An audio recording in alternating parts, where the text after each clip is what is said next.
रवि जी, आपके लिए बहुत ही प्यारा शायरी है, ज़रा ध्यान से सुनिएगा। मैंने शायरी को अपने हाथों से लिखा है जो सिर्फ आपके लिए।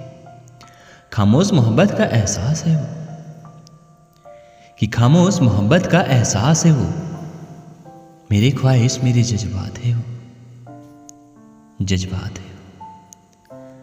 अक्सर ये ख्याल आता है दिल में,